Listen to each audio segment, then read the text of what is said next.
بسم اللہ الرحمن الرحیم. خواتین و حضرات، آپ دیکھ رہے ہیں ڈی سائفر اور میں ہوں آپ کا میزبان عبدالباسط.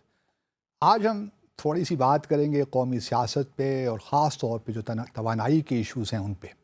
اور میرے ساتھ شامل گفتگو ہیں آج انجینئر خرم دستگیر خان، جیسے کہ آپ جانتے ہیں کہ یہ وفاقی وزیر توانائی ہیں. تھینک یو ویری مچ سر، بہت شکریہ فار جوائننگ می.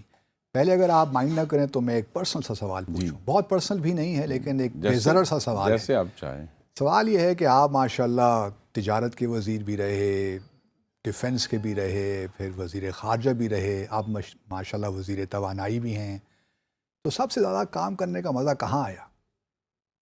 جی توانائی میں سب سے زیادہ کام ہے. کام بہت ہے، کام بہت ہے کم کرنے کو. اور پریکٹیکلی وہ جو ہم محاورہ بچپن سے ہوتا ہے خیبر سے کراچی تک کرنے کا کام ہے اور چاروں صوبوں میں کرنے کا کام ہے. کیونکہ توانائی جو بجلی کا محکمہ ہے، ہم پیٹرولیم کو بھی سائڈ پہ کرتے ہیں، اس کے تین حصے ہیں. ایک ہے جنریشن جو بجلی بنانے کا کام ہے سارا.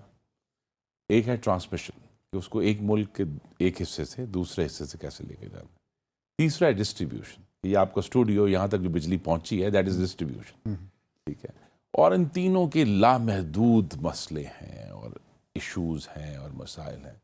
مثلا آپ کے ناظرین کے لیے کہ یہ جو ٹراپیکل سائیکلون آیا ہے، اب ہم کہتے ہیں ٹراپیکل سائیکلون کا توانائی سے کیا تعلق ہے؟ پاکستان کی LNG کے شپس جو ہیں وہ رک گئے. ٹھیک ہے. اب وہ شپس رک گئے، وہ آ کے نہیں لگے اس پہ اسٹیشن پہ. پھر ہمارے جو LNG کے کارخانے ہیں جو کہ ملک کے وسط میں ہیں ان تک گیس نہیں پہنچی تو وہ بند ہوئے. اور اب ہم انہیں کوشش کی ہے کہ ہم گیس جو ہے اس کو دوسری جگہوں سے ڈائیورٹ کر کے تو وہ پہنچائیں. چیلنجز بہت ہیں. چیلنجز تو دیکھیں نا، ہر چیز مثلا چیلنجز یہ بھی ہیں کہ بہت سارے معاملات آپ کے کنٹرول میں نہیں ہیں. کہ جو یہ ایندھن ہیں، فاسل فیولز ہیں دوسرے، ان کی جو قیمتیں ہیں وہ تو بین الاقوامی ہیں، وہ آپ کے کنٹرول میں نہیں ہیں. تو لہٰذا ان میں جو اتار چڑھاؤ ہے وہ آپ کو ہٹ کرتا ہے. سیکنڈلی یہ بھی ہے کہ شاید آپ کے اکیڈیمکلی بھی آپ کے زیادہ قریب ہے یہ شعبہ وزارت خارجہ یا وزارت جی نہیں، وزارت خارجہ بھی اس کے اپنے چیلنجز ہیں. لیکن یہ کہ جو کہتے ہیں نا شیئر اماؤنٹ آف ورک، مثلا میں کامرس میں بھی رہا ہوں تو اس کے مقابلے میں تو یعنی توانائی کے مقابلے میں تو وہ تو ایک بڑی آرام دہ وزارت ہے جہاں آپ کو جہاں آپ نے نیگوشیٹ کرنے ہیں. لیکن ایز اے سیڈ میں نے آئی مسٹ سے دس کہ ڈیفنس بھی میرے لیے بہت ایک اچھا تجربہ تھا. وہاں کام اتنا نہیں ہے. ویسے ہی کہہ رہے ہیں نہیں میں صحیح کہہ رہا ہوں. میں صحیح کہہ رہا ہوں کہ وہاں کام تو اتنا نہیں ہے. وزیر آپ کو پتہ ہے دفاع جو ہے جو اس کی صورتحال ہے. لیکن میں نے سیکھا بہت اس میں ماشاءاللہ. میں نے اس میں policy making, because national security committee کا میں نیچرلی ایکس آفیشیو حصہ تھا. تو وہ سارے معاملات جو ہم جن سے براہ راست ڈیل نہیں کیا تھا وہ پھر ڈیل کیا. تو میں نے اس میں بہت زیادہ سیکھا اور دیکھا کہ تو آپ ماشاءاللہ آپ ایسے پولیٹیشین ہیں جن کی جڑیں عوام میں ہیں، آپ کا تجربہ بھی بہت ہو گیا ہے. اس وقت جو ایک سیاسی منظرنامے پہ ایک ہیجان سی کی کیفیت ہے، ہم یہ سیاسی بحرانوں سے کب نکلیں گے؟ کب ہماری جو سمت ہے وہ اس کا تعین ہو جائے گا اور ہم فوکس کر پائیں گے اپنے جو ہمارے اکنامک ایشوز ہیں اور ہمارے بے شمار ایشوز؟ تو آپ کیا سمجھتے ہیں کہ اگلے انتخابات کے بعد کچھ حالات بہتر ہو جائیں گے یا پھر ہم کسی اور بحران کا انتظار کریں گے؟ توقع تو اچھی رکھنی چاہیے، لیکن جب سے پاکستان بنا ہے اس سے قطع نظر کس کی حکومت رہی، دو تناؤ ہیں پاکستان کی سیاست اور حاکمیت. ایک تناؤ ہے سول ملٹری تناؤ کہ فوجی آمریت اور منتخب حکومت. اب وہ تناؤ بھی مستقل ہے، کھینچا تانی اس کی. ایک اور تناؤ بھی ہے اور وہ ہے کہ آئینی حکومت ہوگی یا مذہبی حکومت ہوگی. یہ پہلا تناؤ ابھی باقی ہے. یہ پہلا تناؤ بھی باقی ہے اور دوسرا بھی باقی ہے. The tension between constitutionalism and theocracy, یہ بھی نہیں جا رہا، یہ بھی موجود ہے وہاں. تو یہ دونوں تناؤ موجود ہیں اور وقت کے ساتھ ہم یہی اپنے دوستوں کو سمجھانے کی کوشش کرتے ہیں کہ جتنی جلدی، اور اس میں سب سے بڑا رول اگر آپ کے کولیگز برا نہ منائیں، پاکستان کے پڑھے لکھے لوگوں کا ہے جن کا جمہوریت پر یقین نہیں ہے. تو ہمیں یہ سمجھانا ہے کہ جو اقتدار ہے اس شہر میں اسلام آباد میں وہ بیلٹ بکس سے باہر آئے گا اور اس بیلٹ بکس سے باہر آئے گا جس میں ووٹ ڈلنے کے عمل کا تقدس ہوگا. سو سینکٹٹی آف دا ووٹنگ پروسیس اور اس کے بعد جو sanctity of the vote it self, یہ ابھی ہمیں سبق کچھ دور ہے ہمارے سے. یہ تو پہلی جو کانٹرڈکشن آپ نے بتائی اس کے حوالے سے آپ سمجھتے ہیں کہ آپ شاید بہتری آ رہی ہے؟ بیکاز ہم پہلے بھی بہت سنتے رہے ملٹری سول ملٹری تعلقات کے حوالے سے. دیکھیں اب کیا صورتحال ہے اس وقت آپ کی پی ڈی ایم کی حکومت ویزاوی راول پنڈی؟ غالباً چرچل سے بہت سارے لطیفے منسوب ہیں، تو اس نے کہا کہ this is a blessing in disguise and it's disguised really well. تو یہاں ایک بلیسنگ جو ہوئی ہے اس پچھلے پورے سال میں وہ یہ ہوئی ہے کہ حقیقت یہ ہے کہ سیاست کے حمام میں سب برہنہ ہو گئے. اس طرح کی گفتگو ہوئی ہے کسی بھی وجہ سے، وہ وجہات ان میں اور آپ بحث کر سکتے ہیں. معاملات جو دبے ہوئے تھے وہ کھل گئے. تو پھر میرا تو یقین ہے، شاید ایک خواب ہے کہ، اور میری چونکہ جو مادر علمی تھی اس کا یہ موٹو بھی تھا کہ you will know the truth and truth will set you free. سچ تمہیں آزاد کرے گا. یہ جو آج ہم سن رہے ہیں یہ سب باتیں کھلی ہیں، تو شاید اس میں کوئی نہ کوئی بہتری کی صورت نکلے. لیکن اس کے اگین یہ صرف بہتری نہیں ہے، اس کے ساتھ ہی ایک بہت بڑی خرابی بھی ہے جو سوشل میڈیا ہے، جس پہ سچ اور جھوٹ کا فرق ختم ہو گیا ہے. تو یہاں میں کہہ رہا ہوں کہ truth will set us free. It is very difficult to know the truth کہ سچ کیا اور جھوٹ کیا ہے. کیونکہ سوشل میڈیا پہ ہم دیکھ رہے ہیں صرف پاکستان میں نہیں، پوری دنیا میں جتنا بڑا جھوٹ بولیں اتنا بڑا فائدہ ہے، اتنا بڑا ڈیویڈنٹ ہے. تو لہٰذا وہاں یہ ضرور ہے کہ بہت ساری ایسی ڈسکشنز ہوئی ہیں حالیہ مہینوں میں جس سے معاملات بہت سارے لوگوں تک کے ذہن تک پہنچے ہیں کہ بھئی یہ کیا معاملہ ہے، یہ کیا ہو رہا ہے، جو شاید ان کے ذہن میں اتنا واضح طور پر نہیں تھا. لیکن ساتھ ہی ان معاملات کو کنفیوز کرنے کے لیے، ان کے گرد دھند ڈالنے کے لیے سوشل میڈیا بھی موجود ہے. لیکن بہرحال میں یہ سمجھتا ہوں کہ تمام تر خرابی کے باوجود ہم نے پچھلے جو 3 گورنمنٹس گزری ہیں اور تینوں میں پرائم منسٹر چینج ہوئے آخری سال میں آ کے، اگر ہم سسٹین کر رہے ہیں کہ وقت پر الیکشنز ہوں ہر 5 سال کے بعد، یہ بھی ایک بہتری ہے، یہ ایک سسٹیننس ہے. اگر جو اس کی کوالٹی کم ہے اس کی کوالٹی بہتر ہو سکتی ہے، لیکن اگر ہم سسٹین کر رہے ہیں تو یہ اچھی خبر ہے. تو پی ایم ایل این کو کوئی خطرہ محسوس ہو رہا ہے کہ اگلے انتخابات میں شاید یہ جو نئی پارٹی بنی ہے استحکام پاکستان پارٹی اور پیپلز پارٹی کے درمیان سنا ہے کچھ بات چیت چل رہی ہے، تو پی ایم ایل این کو کچھ خاص طور پنجاب میں خطرات محسوس ہو رہے ہیں کہ شاید اس کو اگلے الیکشن کے بعد اپوزیشن میں بیٹھنا پڑے، اپوزیشن بینچ سے بیٹھنا پڑے؟ جی میں آپ کو ذاتی رائے دے سکتا ہوں کہ جو میں دیکھ رہا ہوں، اگر ہم انتخابات کے عمل کا تقدس قائم کر لیں تو مسلم لیگ نون تیار ہے اپوزیشن میں بیٹھنے کے لیے. اصل میں 2018 میں اتنی بدترین دھاندلی، تروڑ مروڑ اور کہتے ہیں نا بھیڑ بکریوں کا جو کاروبار ہوا، اگر ہم نے اس سے کوئی سبق سیکھنا ہے، کیونکہ اس پورے جو 2018 کا ایپیسوڈ ہے اس میں عدلیہ بھی شامل تھی، اس مینیپولیشن میں، اس میں پاکستان کے دوسرے ادارے بھی شامل تھے. اگر ہم یہ 2023 میں اس سے بہتر الیکشن کرواتے ہیں اور عوام کو یہ سینس آتی ہے کہ جن کو ہم نے ووٹ دیا تھا انہوں نے ہی حکومت بنائی ہے، تو ہم اپوزیشن میں پرسنلی تیار ہوں اپوزیشن میں جانے کے لیے، بیکاز جو سینکٹیٹی ہے ووٹنگ پروسیس کی اب 76 سالوں میں ہم وہ نہیں قائم کر پائے. تو وہ اگر یہ چیز اسٹیبلش ہو جائے کہ الیکشن کا پروسیس فیئر ہے، جس مرضی کو حکومت آ جائے، اس کے بعد ہم لڑتے رہیں گے. تو لڑتے ہیں. ویسے آپ کا پرائم منسٹریل کینڈیڈیٹ کون ہوگا اگلے الیکشن میں؟ جی محمد نواز شریف ہوں گے انشاءاللہ. You think so? Yes I think so. Not his daughter? نہیں، ابھی تک تو آئی تھنک ہم ابھی جو صورتحال بنی ہے، جو مزید بگاڑ آیا ہے، مطلب آپ شہباز شریف صاحب کو بالکل نکال رہے ہیں؟ نہیں، میں یہ سمجھتا ہوں کہ اس وقت ہمیں ایک ایسے لیڈر کی ضرورت ہے جس کا ایک اتھا تجربہ ہو، اور شہباز شریف صاحب کا کم تجربہ ہے حضور؟ نہیں، قومی لحاظ سے، اور جس پر پاکستان کے عوام کا پورا اعتماد ہو. شہباز شریف صاحب کا بھی بہت تجربہ ہے چیف منسٹر، بالکل، لیکن نواز شریف کا وہ ایک انڈیفائنیبل ٹرم ہے، کیرزما ہے، لیڈرشپ کا کیرزما، ووٹ بینک انہی کا ہے. ووٹ بینک انہی کا ہے. تو لہٰذا اگر وہ یہ آئیں، اور جو ان کے قانونی معاملات ہیں وہ بھی ایک سوال ہے جو اللہ کرے اس کا جواب اچھا آ جائے، تو ان سے بہتر کوئی کینڈیڈیٹ نہیں. ابھی میں باغ میں ایک بائی الیکشن ہوا, اس میں جو آپ کے کینڈیڈیٹ تھے پی ایم ایل این کے مشتاق منہاج صاحب, ان کی ایک ویڈیو دیکھ رہا تھا, اس میں تو وہ بلاول زرداری صاحب کو اور جو قمر زمان قاہرہ صاحب کے خلاف جو زبان استعمال کر رہے تھے کہ پیپلز پارٹی نے ہمارا یہ لے لیا ہے اور بہت کچھ سنا رہے تھے. تو پیپلز پارٹی اور پی ایم ایل این کے تعلقات کیسے جا رہے ہیں, کس طرح اس کو, کیونکہ پریزیڈنٹ زرداری صاحب کے متعلق بھی سن رہے ہیں کہ وہ نیکسٹ پریزیڈنٹ ہیں پاکستان کے. یہ دیکھیے دو یہ میں کہہ سکتا ہوں کہ میرا ذاتی مشاہدہ ہے کہ کابینہ میں پیپلز پارٹی نے ایک مثالی کوآپریشن کیا ہے ہمارا, اوکے, جو پچھلے اپریل 2022 کوئی بھی ایسا موقع نہیں ہے جہاں ان کے وزراء نے کہا ہو کہ جی وہ شیکی ہوئے یا پیچھے ہٹے. انہوں نے کمپلیٹ سپورٹ دی ہے شہباز شریف کو. لیکن وہ آپ کے لیے آئی ایم ایف کی ڈیل نہیں لے سکے. جی وہ نہیں لے سکے, وہ بھی ایک سوال ہے, لیکن ایشو یہی ہے کہ جو سیاسی جلسے ہیں ان کی طرف سے بھی کم نہیں ہوئی. چودھری منظور صاحب آپ کو پتہ تشریف لے گئے تھے, ان کے جو عہدیدار ہیں انہوں نے بھی بڑی شعلہ بیانی کی ہے مسلم لیگ نون کے خلاف, لیکن یہ سیاست کا حصہ ہے.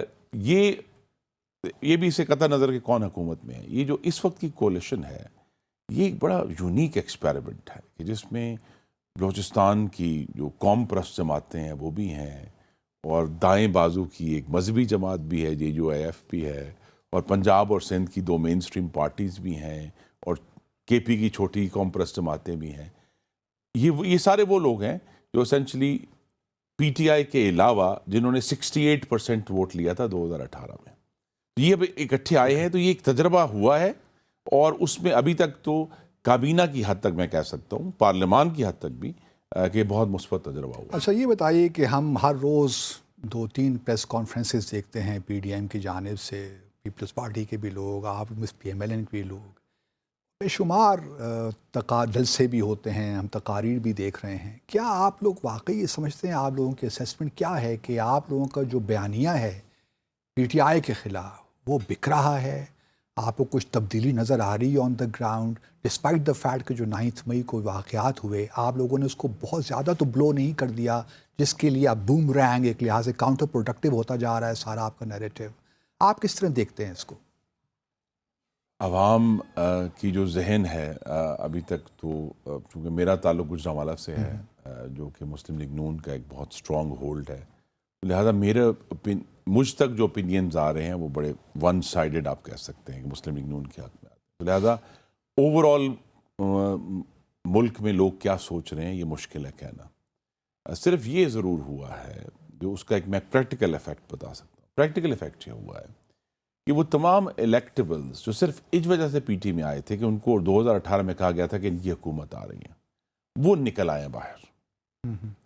تو لہٰذا وہ جو ووٹ بینک ہے کم از کم پنجاب کی حد تک وہ سپلنٹر ہوگا پاکستان پیپلز پارٹی میں, ان الیکٹیبلز میں, وہ کوئی بھی ہو, چاہے وہ استحکام پاکستان پارٹی ہو, کوئی اور جھنڈا ہو, PMLN ہو, ہاں اس میں سپلٹ ہوگا. جب سپلٹ ہوگا تو پھر میرے خیال میں ہم وی آر بیک ٹو 2013 کم از کم پنجاب کی حد تک, جہاں PMLN کو پھر ایک بہت بڑی کامیابی ملے گی. not 2008 ناٹ 2008 ٹرکی تھا, لیکن 13 میں آ کے, کیونکہ 13 تک پیپلز پارٹی پھر بھی کچھ حد تک موجود تھی. 2018 میں PTI کی جو ووٹنگ سٹرینتھ تھی اس میں بہت بڑا رول پیپلز پارٹی کے کلیپس کا تھا پنجاب میں.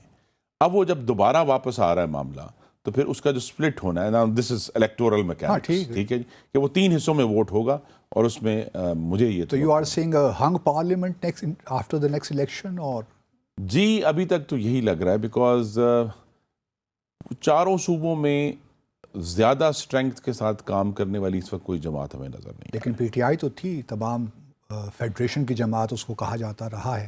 جی وہ مانگے تانگے کی جماعت تھی فیڈریشن کی, کہ وہ کراچی والی سیٹیں میں ابھی بھی سمجھتا ہوں کہ ان کو تحفے میں دی گئیں کہ جی کراچی سے بھی کچھ ہو جائے, بیکاز پنجاب سے وہ رزلٹ نہیں آیا جس کی توقع تھی. جیسے گجرانوالہ جیسے ضلع ہے, اب وہ پوری قومی اسمبلی کی اور پوری صوبائی اسمبلی کی نشستیں جو ہے مسلم لیگ نون اس حالات میں بھی جب چلی گئیں, تو لہٰذا وہ بہت سارا, میں یہی ساری بات ہے جی. میں پھر دہراؤں گا, اگر ہم ایک ایسا الیکشن کروا سکے انشاءاللہ جس میں انتخابی عمل کا تقدس قائم ہو, کوئی بھی نتیجہ ہو, وہ پاکستان کے لیے اچھا ہے. چلیے, یہ بڑی انکریجنگ بات آپ نے کی ہے. ناظرین ایک مختصر سا وقفہ لیتے ہیں، واپس آ کر ہم پھر انجینئر دستگیر خان صاحب سے ہی پوچھیں گے، تھوڑا توانائی کے ایشو سے بات کرنا چاہیں گے اور سمجھنے کی کوشش کریں گے کہ ایشوز ہیں کیا اور کس طرح ان کی منسٹری جو ہے ان کو ایڈریس کر رہی ہے۔ ہمارے ساتھ رہیے۔ ویلکم بیک ناظرین۔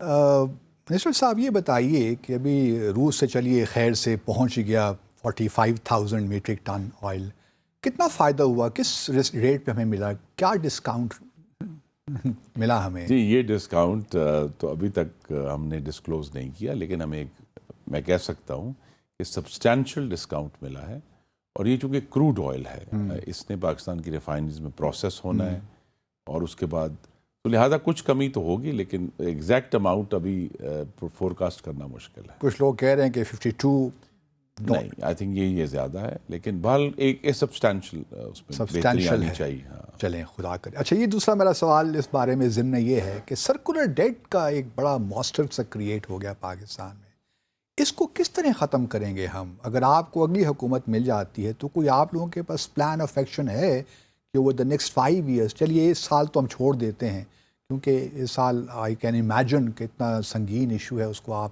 ایک سال میں ایڈریس نہیں کر سکتے، تو پی ایم ایل این کے پاس کوئی ایسا پلان آف ایکشن ہے کہ اس وقت 2.5 ٹریلین کا سرکولر ڈیٹ ہے، کس طرح اس کو ختم کیا جائے گا؟ جی پہلی تو بات ہے کہ سرکولر ڈیٹ جو ہے جس کو کہتے ہیں گردشی قرضہ، نہ گردشی ہے نہ قرضہ ہے، none of the two things، ٹھیک ہے جی، یہ نام بن گئے تو یہ essentially یہ وہ اخراجات ہیں جن کی بجٹ میں فنڈنگ نہیں تھی، تو لہٰذا ان کو ایک جگہ پہ پارک کر کے دی سرکولر ڈیٹ ہے۔ 2-3 میجر فیصلے ہیں، میں نے کہا کہ اگر ایک حقیقی نمائندہ حکومت آتی ہے تو پھر اس کے لیے مشکل فیصلے ہیں۔ فیصلہ یہ کیا گیا تھا بہت سال پہلے، آج کا نہیں، کہ پورے پاکستان میں بجلی کی قیمت برابر ہوگی،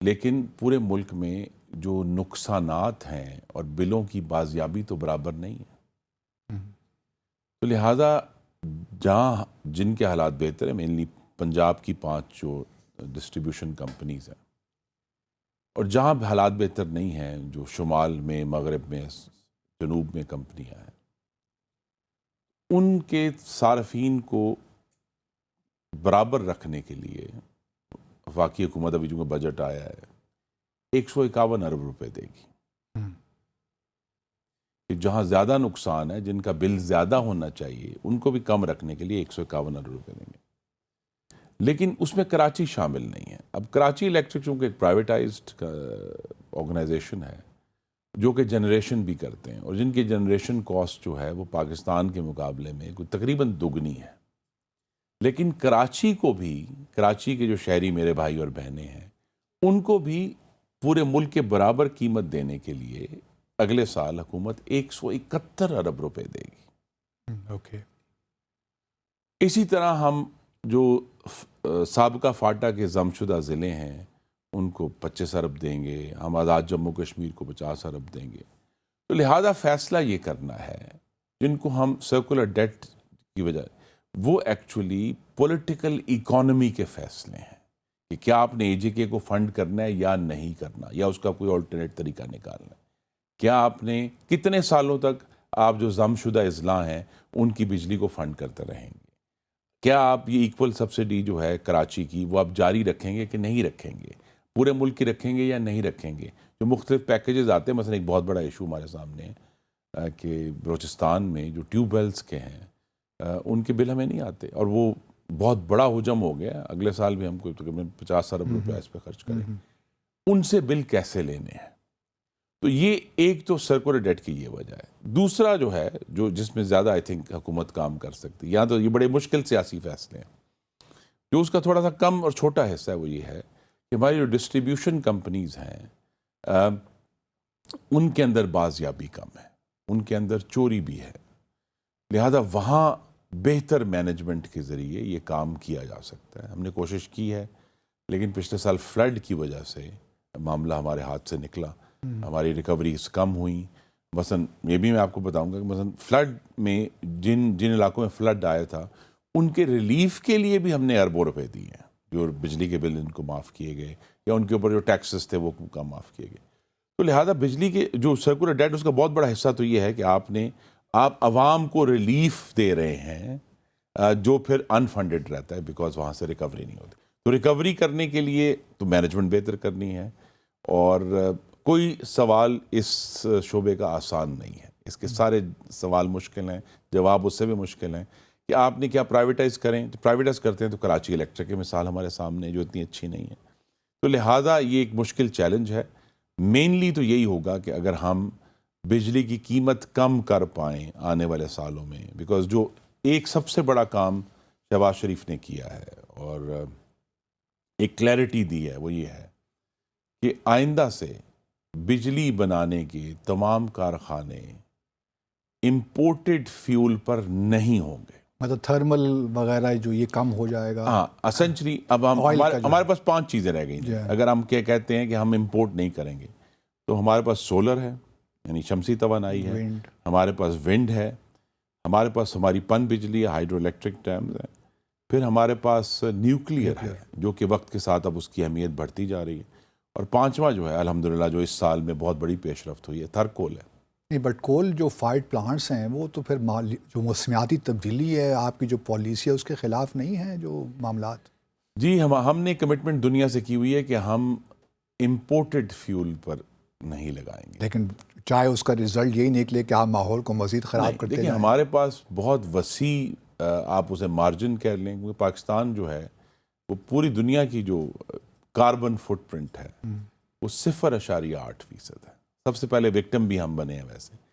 تو یہاں ہم اس کو سوچ کر لیکن ہمیں اکنامک گروتھ کرنی ہے, اور ایک ایسا کوئلہ جو ہماری مٹی کا ہے اس کے جو ٹیکنالوجیکل پرابلمز تھے جو اس سال میں پیش رفت ہوئی وہ یہ ہے کہ اب اس میں لارج سکیل میں بجلی بنانے میں اب کوئی رکاوٹ نہیں ہے. کول سے کتنا تقریباً نکلتا ہے, کتنا میگا واٹ, 3-4 ہزار؟ نہیں ہاں جی, اس وقت جو ہے صرف اس سال میں ہم نے 2000 میگا واٹ ایڈ کیا ہے.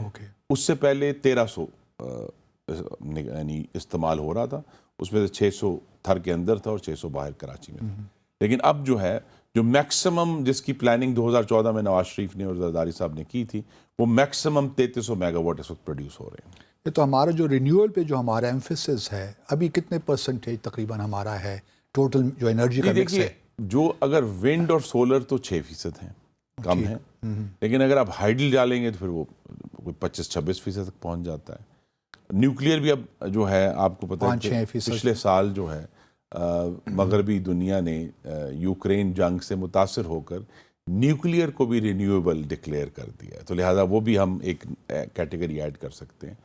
تو اصل ایشو تو یہی ہے کہ نہ صرف ہمارے جو لوکل فیولز ہیں ان کو ہم استعمال کرنا چاہتے ہیں, اس سے پاکستان کے بیلنس آف پیمنٹس میں ایک میسو بوسٹ آئے گا وقت کے ساتھ ساتھ, کہ جتنا ہم اب کوئلہ نہیں منگا رہے, اگر ہم تیل نہیں منگاتے جو ہے اپنے آئل فائرڈ پلانٹس کو چلانے کے لیے, جن کو ہم نے پچھلے 6 مہینے سے ابھی شاید چلیں اگلے چند دن میں, لیکن 6 مہینے سے بند کر کے رکھا ہوا ہے جس تاکہ پاکستان کے عوام کو بل نہ بڑھے. تو یہ سارے ایشوز جو ہیں وہ اسی میں ہے کہ یہ جو پالیسی ہے کہ ہم نئی بجلی امپورٹڈ فیول پر نہیں بنائیں گے اور ان 5 ذریعوں سے بجلی بنائیں گے, تو وقت کے ساتھ ساتھ بجلی کی قیمت بھی کم ہوگی اور ہمارے بیلنس آف پیمنٹس پہ بھی بہت بڑا تو جو ونڈ ٹربائنز ہیں اور سولر پینلز ہیں ان کی پاکستان مینوفیکچرنگ کا پہ کیا انسینٹیوز دے رہے ہیں آپ لوگ, کیونکہ وہ نظر نہیں آتا بھی سارے جی اسی لیے پہلا بڑا انسینٹیو اس بجٹ میں دیا ہم نے کہ وہ مینوفیکچررز جو سولر پینل, بیٹریز اور انورٹرز, یہ 3 پارٹس ہیں, یہ تینوں جو ہیں ان کے خام مال پر ان کو ڈیوٹی فری کر دیا گیا امپورٹ. تو if you are a manufacturer, تو اگر آپ بلٹ اپ یونٹس نہیں منگاتے اور آپ مختلف اس کے پارٹس منگا کے یہاں بناتے ہیں, یہاں اسمبل کرتے ہیں, اس کو مکمل طور پہ ڈیوٹی فری کر دیں. تو ایران سے جو بھی ہم نے ریسنٹلی, پہلے بھی خیر ہم بجلی تو لیتے تھے, اب ایک ہمارے وزیر اعظم بھی گئے تھے, ان کی ایران کے پریزیڈنٹ سے ملاقات بھی ہوئی تھی, تو فیصلہ ہوا ہے کہ مزید بھی کچھ لیں گے.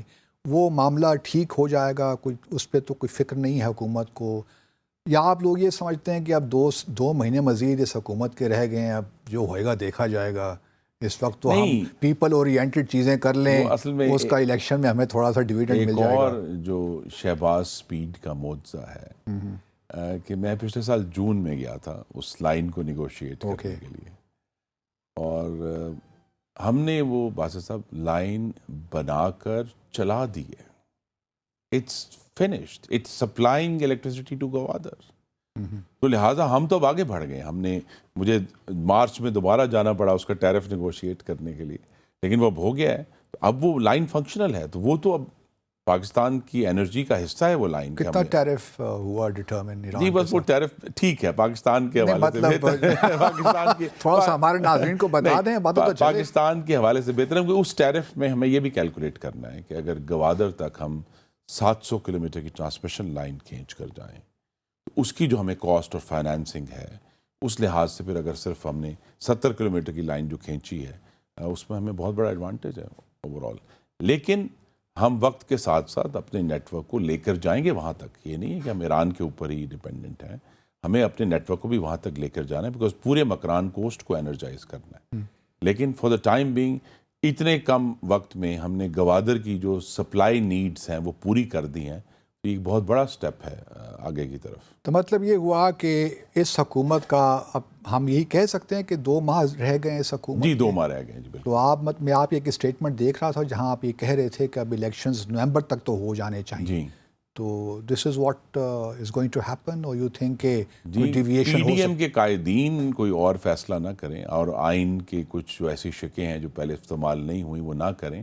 ادروائز تو 10 نومبر یا اس سے پہلے کچھ لوگ تو کہہ رہے ہیں کہ جس سے پنجاب اور کے پی میں الیکشنز نہیں ہوئے, کانسٹیٹیوشن میں اس کی کانسٹیٹیوشن کی دھجیاں بکھیر دی گئیں, تو یہ بھی شاید نہ ہو, یہی سیٹ اپ 1 سال مزید کام کرتا نہیں. رہے. وہ کانسٹیٹیوشن نے, میں حیران ہوں کہ دھجی کے لیے ایک علیحدہ کلوز رکھی. اچھا. انہوں نے کہا کہ اگر کوئی ایسا عمل جو آئین میں دی گئی مدت میں مکمل نہیں ہوتا اور بعد میں ہوتا ہے, تو اس کو صرف اس بنیاد پر غیر آئینی نہیں کہا جائے گا کہ وقت پر نہیں ہوا. تو لہذا وہ ایک آئینی سپیس ہے. لیکن دیکھیں ان کو وہ جو ڈیلے تھا اس کے اندر ایک بہت بڑا رول اس چیز نے پلے کیا کہ پنجاب پاکستان کے میجورٹی صوبہ ہے, اور اگر وہاں صوبائی اسمبلی کے انتخابات ہو جاتے ہیں, وہ کوئی بھی جیتے وہ پریجوڈس کرے گا نیشنل الیکشن کو. اب جب کہ ہم موقع آ رہا ہے چاروں صوبوں میں اور وفاق میں بیک وقت ایسے یہ صورت جو بنی ہے اس سال, یہ شاید جو اس وقت لوگ کانسٹیٹیوشن بنا رہے تھے, جنہوں نے بعد میں یہ شامل کیا کیئر ٹیکر سیٹ اپ کے حوالے سے, شاید وہ اینٹیسپیٹ نہیں کر پائے اس چیز کو کہ یہ بھی ہو سکتا ہے کہ کوئی پروونشل اسمبلی وقت سے پہلے بھی ڈیزالو ہو سکتی ہے, اور کیئر ٹیکر سیٹ اپ کیا ہوگا. جی بالکل. This was an انفورسین I think eventuality.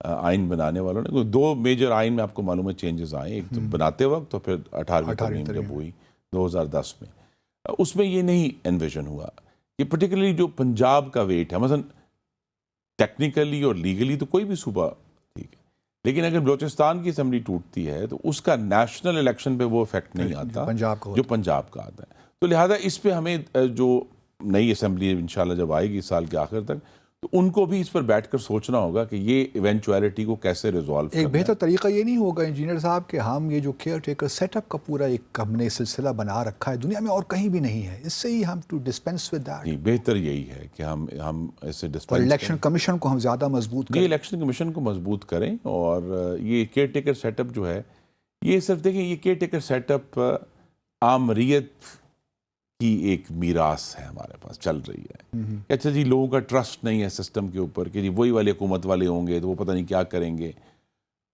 پوری دنیا میں ایز یو کریکٹلی سیڈ کہیں بھی جمہوری حکومتوں میں caretaker set to your party, Peoples Party اور other major parties you think کہ آپ ایک ہی پیش پہ ہیں اس معاملے پہ؟ جی یہ جو سارے تجربات پچھلے 1 سال میں ہوئے ہیں, جو ایکسپیرینسز ہوئے ہیں, اس کی بنیاد پر ڈیفینیٹلی ایک نیا آئینی پیکج آئے گا اگلے اسمبلی میں. کیونکہ ہمیں چیزوں کو بہرحال آئین اور قانون کے ضابطے میں لے کر آنا ہے, اور اگر کہیں کوئی لفظ استعمال ہے فرکشن پیدا ہوئی ہے, اس فرکشن کو دور کر کے معاملات کو پروڈکٹیبل بنانا ہے. سب کو معلوم ہے کہ یہ بھی ایک ہے نا کہ آپ کو پاکستان کے عوام کو معلوم ہو کہ جی ان کا جو سیاسی نظام ہے اور ان کی جمہوریت ہے وہ پروڈکٹیبل ہے کہ جی اتنے بجے الیکشن ہوں گے, یہ ہوگا, اس طرح سارا نظام چلے گا. یہ جو مستقل انسرٹنٹی ہے یہ اس کا پاکستان کی معیشت پر بہت منفی اثر ہے. بہت منفی اثر. ہاں تو یہ جو پروڈکٹیبلٹی قائم کرنی ہے ہم نے پالیسی میں بھی اور اپنے کریڈیبلٹی یہ تو میں بار بار کہہ رہا ہوں, پولیٹیکل اسکیجول میں جو اگر پروڈکٹیبلٹی آتی ہے, پالیسی پروڈکٹیبلٹی آتی ہے, تو یہ پاکستان کی معیشت کے لیے بھی بہت بہتر ہوگا. تو یہ وقفہ کہا جا رہا ہے. ناظرین یہ مختصر سا وقفہ لیتے ہیں, ہمارے ساتھ رہیے. ناظرین ویلکم بیک. ہمارے ساتھ موجود ہیں انجینئر خرم دستگیر خان جو کہ وفاقی وزیر توانائی ہیں. منسٹر صاحب یہ بتائیے کہ وابڈا پریکٹیکلی اسپیکنگ اب آپ کے انڈر ہے یا وہ خورشید شاہ صاحب کے انڈر ہے, منسٹر فار واٹر ریسورسز, کس طرح یہ مینیج کرتے ہیں آپ اس وقت؟ جی اس کے اسینچلی دو حصے ہوئے ہیں. تو جو وابڈا تھا وہ وابڈا موجود ہے لیکن وہ اب پاور ڈیولپ نہیں کر رہا, وہ صرف واٹر ڈیولپمنٹ کے اوپر ہے. تو لہٰذا ان کی ذمہ داری ہے ڈیمز کی, براجز کی. جو ارسا ہمارا ادارہ ہے وہ ان کے تحت ہے.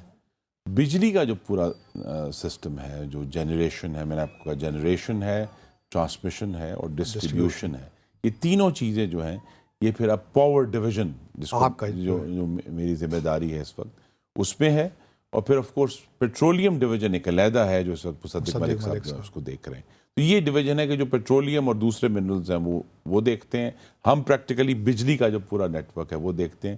یہاں ضرور ایک اوور لیپ ہے کہ بہت سارے جو ہمارے ہائیڈل پاور کے پروجیکٹس ہیں ان کے براہ راست بینیفیشری یا افیکٹیز ہم ہیں, لیکن ان کا ایڈمنسٹریٹو کنٹرول جو ہے وہ ابھی تک واٹر ڈویژن کے پاس ہے. تربیلا ڈیم کا, منگلا ڈیم کا, براجز کا.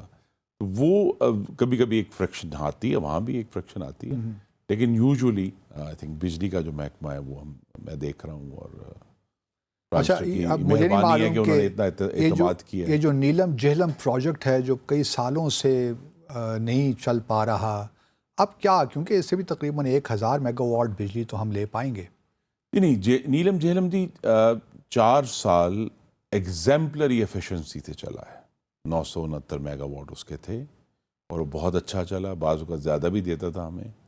لیکن پچھلے جولائی میں اس کی جو آؤٹ لیٹ ٹنل ہے وہ کلیپس ہوئی, لہٰذا 1 سال سے وہ بند ہے. پلانٹ کا کوئی ایشو نہیں ہے, پلانٹ کا بالکل کوئی ایشو نہیں ہے. ٹیکنالوجی زبردست ہے, کیونکہ اس کے بارے میں بھی لوگ خدشات کا اظہار تو کر رہے ہیں.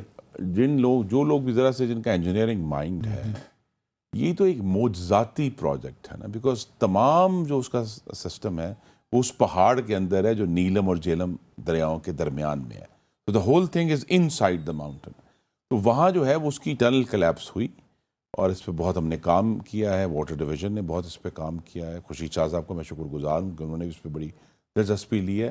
تو اب ہم یہ توقع کر رہے ہیں کہ وہ تمام جو ہم نے بڑی ایفرٹ کی ہے کہ نہ صرف اس کو ریپیئر کیا جائے بلکہ اس کو دوبارہ ہونے سے بھی روکا جائے. یہ بھی تو ایک چیلنج ہے. تو یہ توقع ہے کہ جولائی کے مڈل میں یا جولائی کے آخر تک انشاءاللہ وہ اپنا کام دوبارہ شروع کر دے. اچھا چلو, دیٹ از ویری انکریجنگ اگر یہ ایسا ہو جائے, کیونکہ جی وہ بارے میں ہم ڈیٹیلڈ بریفنگ ہم نے لی ہے, بار بار لیتے ہیں. بلکہ میں نے تو ابھی 2 دن پہلے جا کے ایک ورکنگ لیول بریفنگ لی. میں نے کہا, میں چونکہ خود انجینئر ہوں, میں نے کہا مجھے سمجھاؤ یہ اب آپ کیا ہوا تھا اور کیا کر رہے ہیں اور کیسے پریونٹ ہوگا. تو ask a lot of tough question, لیکن اب میں کافی حد تک پر امید ہوں. اللہ تعالیٰ سے دعا بھی کرتے ہیں کہ جو پوری ایفرٹ وہاں ٹیم کر رہی ہے وہ جو سی پیک کے کانٹیکسٹ میں جو انرجی سیکٹر میں یا انرجی ڈیولپمنٹ کے سیکٹر میں چیزیں تھیں وہ صحیح اسموتھلی چل رہے ہیں کیا؟ کیونکہ اس وقت ہماری ٹوٹل کیپیسٹی کتنی ہے اگر ہم جاننا چاہیں؟ کوئی 60 دیکھیے, میں ایک تو یہ کہ سی پیک کے جو پروجیکٹس تھے مینلی مثلا ایک تو تھے امپورٹڈ کول کے اوپر, وہ 3 چل رہے ہیں. ہم چونکہ میرٹ آرڈر پہ چلاتے ہیں, جو جتنی سستی ترین بجلی ہے وہ پہلے چلتا ہے, اس کو سب سے زیادہ چلتا ہے, اس کے بعد تو وہ جو 3 ہیں وہ بھی چل رہے ہیں. گرمیوں میں خاص طور پہ وہ چلتے ہیں, سردیوں میں کم چلتے ہیں. اس کے علاوہ جو ابھی ہم نے سی پیک کا پروجیکٹ تھا, اس کا میں ذکر کیا کہ شنگھائی تھر کول کا 1320 میگا واٹ کا بڑی سکسیسفلی چل رہا ہے الحمدللہ, آج بھی چل رہا ہے. اسی طرح سی پیک کا ایک ہائیڈرو الیکٹرک پلانٹ تھا کروٹ میں, وہ بھی الحمدللہ پچھلے سال سے چل رہا ہے 720 میگا واٹ, دریائے جہلم پر ہی ہے, وہ بھی ہم نے چلا دیا ہے. تو سی پیک کے جو منصوبے ہیں وہ بائی اینڈ لارج بہت اچھے چل رہے ہیں. اگر کوئی بحران ہے تو وہ ہمارا ہے, اور وہ مالی بحران ہے کہ ان کی جو ریگولر پیمنٹس ہیں وہ اس میں ہمیں ضرور رکاوٹ آتی ہے, لیکن سی پیک کے حوالے سے ہمیں کوئی ایسا ایشو. تو ابھی اس وقت ہماری کیپیسٹی کتنی ہے, کتنا بجلی ہم پروڈیوس کر سکتے ہیں؟ بھائی صاحب اس کے 2 حصے ہیں. ایک تو یہ کہ جو ہماری اس وقت لسٹڈ کیپیسٹی ہے وہ 41,000 میگا واٹ ہے، ٹھیک. اور پاکستان کی میکسیمم ڈیمانڈ پچھلے سال 30,000 میگا واٹ تک تو گئی. یہ پھر لوڈ شیڈنگ کیوں ہوتی رہتی ہے اتنی اگر ہماری کیپیسٹی ہے؟ جی میں یہی کیچ ہے. یہی کیچ یہ ہے کہ مہنگی بجلی بہت ہے، سستی بجلی نہیں. تو کم از کم 13 سے 14,000 میگا واٹ ایسا ہے جو پرانا لگا ہوا ہے 80 کی دہائی میں، 90 میں، وقت کے ساتھ ساتھ، اور وہ تیل پر لگا ہوا ہے. کچھ گیس کے پلانٹس بھی ہیں لیکن ان کی ایفیشنسیز اتنی لو ہیں، 20%. یہ آئی پی پیز والی بات کر رہے آئی ہیں؟ پی پیز بھی ہیں، کچھ میں سرکاری سرکاری بھی ہیں، 22%، 27%. اس کے اگینسٹ میں بتاؤں کہ جو ابھی 2013 سے 18 کے دوران 4 LNG کے پلانٹس لگے، جو میں نے کہا کہ اس سمندری طوفان کی وجہ سے ان کے میں رکاوٹ آئی ہے، ان کی ایفیشنسی بھائی صاحب 61% ہے. تو لہٰذا جب آپ کے ساتھ 61% ایفیشنسی ہے اور دوسری طرف 27% ہے، پھر قومی جو محبت کا تقاضا یہی ہے کہ اس 27 کو بند کر کے 61 والا چلایا جائے اور زیادہ چلایا جائے. تو اسی لیے لوڈ شیڈنگ ہوتی ہے. لوڈ شیڈنگ کی اس وقت بنیادی وجہ یہ نہیں ہے کہ ہمارے پاس کیپیسٹی نہیں ہے، اس وقت بنیادی وجہ یہ ہے کہ بجلی کی قیمت کم رکھی جائے، کیونکہ جتنے آپ وہ مہنگے پلانٹ چلائیں گے وہ آپ کے بل میں آئیں گے. اور جو پچھلے سال ہوا کہ جون کے مہینے میں جب ڈیمانڈ اچانک بڑھی، ایکچولی اپریل سے ہی بڑھ رہی تھی، تو ہم نے اپنے تیل والے پلانٹس بھی چلائے. پرائم منسٹر کا حکم تھا کہ آپ نے لوڈ شیڈنگ کم سے کم کرنی. جب ہم تیل والے پلانٹس چلائے تو 2 مہینے بعد وہ بم پھٹا لوگوں کے اگست کے بلوں میں کہ فیول پرائس ایڈجسٹمنٹ، یعنی ہمارے اس وقت یونٹ کی قیمت 2300 روپے ہے، 10 روپے ایکسٹرا چارج ہوا فی یونٹ لوگوں کے بلوں میں، صارفین کے بلوں میں. پورا ملک جو ہے وہ تکلیف سے چیخ اٹھا. اس سے یہی سبق سیکھا گیا. اسی لیے آج بھی اگر ہمارے پاس لٹرلی آپ کہہ سکتے ہیں اکتوبر سے لے کر مارچ تک تو بہت وافر بجلی ہے، لیکن ہم تب بھی تھوڑی سی لوڈ شیڈنگ کرتے ہیں کہ ہم منیمائز کریں تیل کا استعمال، اور جتنے بھی مہنگے فیولز ہیں چاہے وہ امپورٹڈ کول ہے اس کو منیمائز کرتے ہیں. تو آج بھی اگر آپ کو لوڈ شیڈنگ آپ کے صارفین کو اور ناظرین کو فیل ہو رہی ہے، وہ یہی وجہ ہے کہ وہ جب بل آئیں تو پھر مجھے اچھے الفاظ سے یاد کر. تو یہ جو سولر انرجی کی نیٹ میٹرنگ کا یہ سلسلہ شروع ہوا ہے، اس سے گورنمنٹ کس حد تک مطمئن ہے کہ لوگوں سے خرید کر اور جی نہیں، اس میں ایسا ہمارے لیے ایک ایڈوانٹیج ہے، لیکن ابھی اس کا کوانٹم بہت کم ہے، نمبر 1. دوسرا یہ کہ یہ ایک اگر آپ سسٹمک لحاظ سے دیکھیں، مثلا میرے اور آپ کے لیے تو بہت اچھا ہے کہ اگر ہم نے اپنے گھر پہ لگا لیا، اللہ نے ہمیں وسائل دی ہیں، لیکن ہر جو نیا سولر ہے وہ ہمارے بجلی کے سسٹم میں ڈسٹورشنز ایڈ کرتا ہے، کیونکہ وہ انٹرمیٹنٹ ہے. وہ صبح چلا ہے اور صبح ریمپ اپ ہوتا ہے، جیسے سورج اوپر گیا، جیسے سورج نیچے گیا وہ نیچے گیا، اور اس دوران بھی جو اس کی پروڈکشن ہے اس میں اس کے اندر ہم انجینئرنگ کی زبان میں کہتے ہیں کہ نیگیٹو ہارمونکس کریٹ ہوتے ہیں جو کہ سسٹم کو ڈسٹیبلائز. اسی طرح جو ونڈ کا معاملہ ہے، وہ ونڈ تو ہوا تو کسی وقت بھی کم ہو جاتی ہے، تیز ہو جاتی ہے. تو یہ ان کے لیے بھی آنے والی حکومت کو ہم نے آلریڈی اس پہ سے بہت کام کیا کہ جدیدیت سسٹم کے اندر لانی ہوگی ٹرانسمیشن میں، جہاں یہ چیزیں بجلی پیدا ہو کر آ رہی، کہ وہ ان سب چیزوں کو، اور آج کے دور میں ٹیکنالوجی اویلیبل ہے کہ اس کو آٹومیٹکلی مینیج کریں. تو یہ فری رائڈ نہیں ہے، لیکن جتنا ہم سولر لائیں گے، جو کہ لارج اسکیل ایکچولی سولر آئے گا انشاءاللہ، اس سے بجلی کی جو اوسط قیمت ہے وہ کم ہوگی. اچھا، میرے ذہن میں ایسی سوال آ گیا. جی ضرور.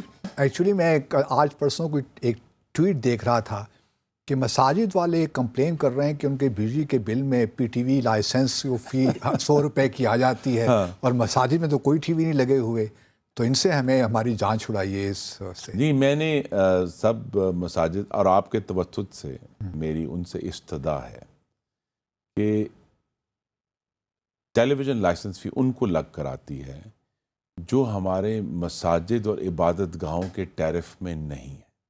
مثلا میٹر میرے نام پہ تھا، وہ مسجد پہ چلا گیا، ٹھیک ہے، تو لہٰذا عبادت گاہوں کے لیے، یہ صرف مساجد کے لیے، تمام عبادت گاہوں کے لیے ایک علیحدہ ٹیرف ہے. تو میری استدعا ہے کہ آپ درخواست دیں کہ یہ والا میٹر جو ہے یہ عبادت گاہ کا ہے، اس کو اس پہ شفٹ کیا جائے. اور میں یہ یقین دلاتا ہوں، ہم نے پہلے بھی ہدایت کی ہوئی ہے کہ جو کوئی بھی اپلائی کرے اس کو فوری طور پر وہ ٹیرف اس میں کوئی تاریں نہیں چینج ہونی، صرف انہوں نے اپنے کمپیوٹر میں اس کا ٹیرف چینج کرنا ہے، وہ فوری طور پر ٹیرف. Very good. آخری سوال میرا پرائم منسٹر ہمیں کہہ رہے ہیں کہ جی ان کی ایک بڑی لمبی طویل ٹیلی فونک گفتگو ہوئی ہے مینیجنگ ڈائریکٹر IMF کے ساتھ، اور اب یہ ایگریمنٹ ہو ہی جائے گا، اسٹاف لیول ایگریمنٹ۔ دوسری طرف ہم دیکھ رہے ہیں کہ آپ کے وزیر خزانہ جو ہیں وہ ٹیلی ویژن پہ آ کے جس طریقے کا ان کا لہجہ ہے، لب و لہجہ IMF کے حوالے سے، وہ تو ہمیں کوئی انکریج نہیں کر رہا یا ہمیں اس طرف لے کر نہیں جا رہا جہاں یہ معلوم ہو کہ اب واقعی IMF کے ساتھ ہمارے معاملات کچھ بہتر ہو جائیں گے۔ دو مختلف بیانیے ہیں، ایک طرف PM کچھ کہہ رہے ہیں اور دوسری طرف وزیر خزانہ کچھ کہہ رہے ہیں۔ اس کو آپ کس طرح ایکسپلین کرتے ہیں؟ یہ کیا ہے؟ یہ وزیر خزانہ تو غالباً وہ احمد فراز کا شعر ہے کہ دیکھو یہ میرے خواب تھے، دیکھو یہ میرے زخم ہیں، میں نے سب حساب جاں برسر عام رکھ دیا۔ کیونکہ ان کے زخم ہیں، وہ برسر عام رکھ رہے ہیں۔ وزیر اعظم کا کام لیکن یہ ہے، احتیاط نہیں کرنی چاہیے؟ احتیاط کرنی چاہیے، لیکن چونکہ اس دفعہ کی جو نیگوسیشن تھی اس میں پاور ڈویژن بہت ڈیپلی شامل تھا، پاکستان کے فائنانسز میں بہت بڑا رول ہے۔ یہ میں کہہ سکتا ہوں بڑے عاجزی سے کہ اسینچلی فروری کے وسط کے بعد سے IMF کے معاہدے میں کوئی ٹیکنیکل یا پالیسی ایشو انوالو نہیں ہے۔ وہ تو الزام یہی دے رہے ہیں کہ کچھ اور IMF کو کوئی اور کنٹرول کہیں سے جی، کھول رہا ہے۔ میں اس پہ کیا سرائی نہیں کروں گا، لیکن میں یہ دوبارہ کہہ رہا ہوں کہ کوئی ٹیکنیکل اور پالیسی چینجز کا معاملہ نہیں ہے۔ ایک معاملہ تھا جو کہ بار بار ہوا کہ IMF نے اس دفعہ یہ بھی ہم سے ایک غیر معمولی اور غیر نصابی ایکسٹرا کریکولر مطالبہ کیا کہ یہ جو آپ کی فورن کمٹمنٹس ہیں، آپ فورن گورنمنٹ سے ہمیں خط لے کر دیں، جو کہ IMF کا کام نہیں ہے۔ It's not their job, they overstep their bounds, ٹھیک ہے۔